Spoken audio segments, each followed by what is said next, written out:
Kasi Okay, what's up mga kabordam? Welcome to episode 4 ng ating podcast, ang When Boredom Strikes. Okay, kung active kayo recently sa TikTok or sa news, alam nyo, alam nyo na yung trending. Si Diwata, si Mother Diwata, ang ating Paris Queen, ay inaresto noong February 7, 2026.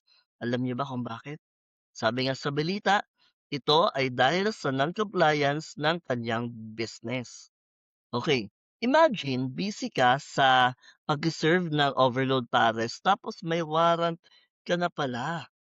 Ang sabi ni Diwata, wala man lang babala o sabpina. But this opens up a huge conversation about business ethics at ang batas na kinatatakutan ng maraming employers, ang Social Security Act of 2018. Today, pag-uusapan natin kung bakit hindi lang basta-basta o hindi lang bayad-bayad ang SSS. Ito ay isang batas at dahil diyan, let's get into it. Okay, direct to the point na tayo. Ano ba yung RA 11199?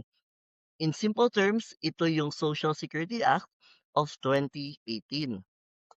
In-update nito yung lumang 1997 law para siguraduhin hindi mauubusan ng pera ang pension fund ng mga Pilipino sa hinaharap. Isipin niyo na lang siya bilang social safety net. Hindi ito optional lang na parang Netflix subscription. Under this law, compulsory o mandatory ang coverage para sa lahat ng kumikita. Okay, sino ba ang covered?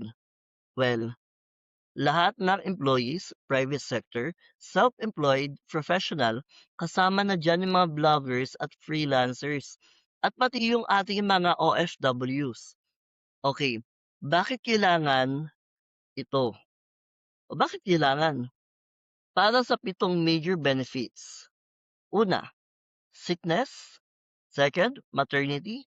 Third, disability, death, funeral, at ang bago under this law, ang unemployment insurance.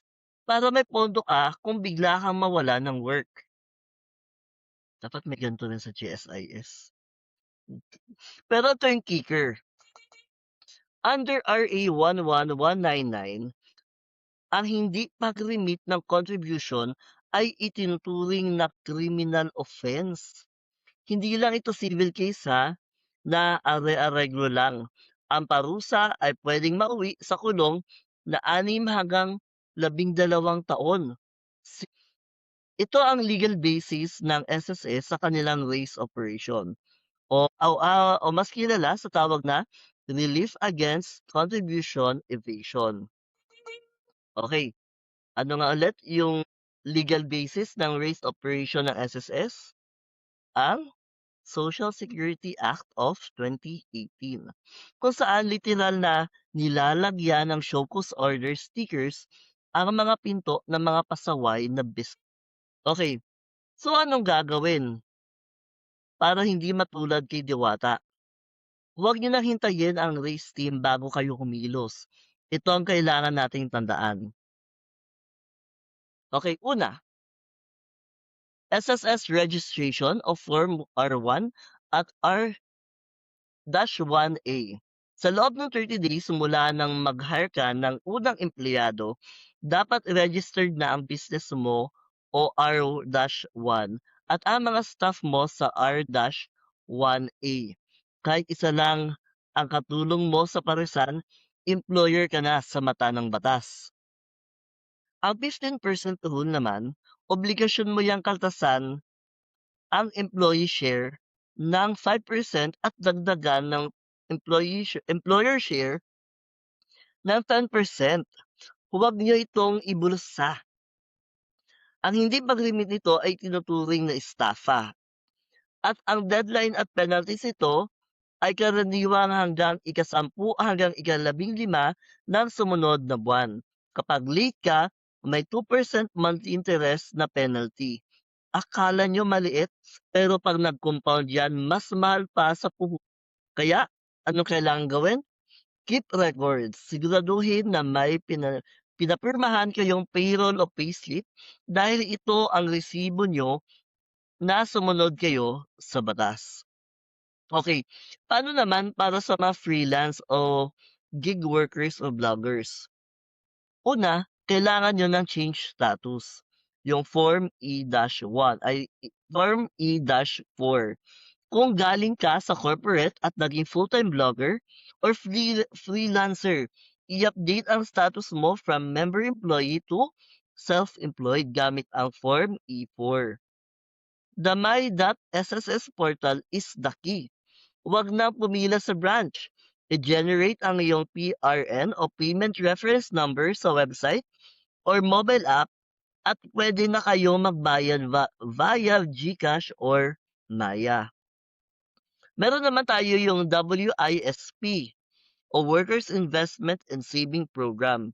Kung malaki ang kinikita nyo na pagpalagay natin above 20,000 monthly, automatic na mapupunta ang sobra sa WISP.